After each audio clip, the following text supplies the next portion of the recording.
สวัสดีทุกคนเดี๋ยววันนี้สิมาบอกพิกัดถ่ายรูปงามๆเนาะจะเป็นห้าง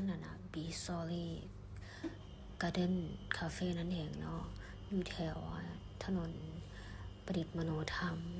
แขวงลาดพร้าวนั่นเองก็จะเป็นบรรยากาศด้านหน้าห้างแล้วก็จะมีคนมาถ่ายรูปคนก็จะเอาสร้างส่วนตัวมาเลยเพื่อมาถ่ายรูปโดยเฉพาะจะเป็นบรรยากาศด้านในห้าง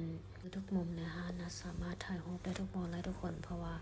งามแหงหลายคนที่มากินข้าวอยู่นี่ก็จะมาถ่ายรูปนำหลังจากได้กินข้าวอิ่มแล้วได้กินอาหารแซ่บๆแล้วเนาะได้รูปงามๆวิดีโองามๆไปลงใน TikTok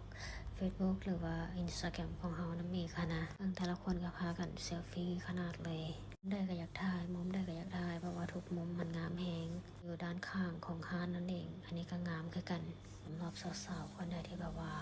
พักอยู่ใกล้ๆแถวลาดพร้าวหรือว่าโซกไซซีแนะนำเลยให้ไปห้างนี้ข้างในแอร์ค่อนข้างเย็นทุกคนรู้สึกคล้ายๆคือกันกับเฮาอยู่ต่าง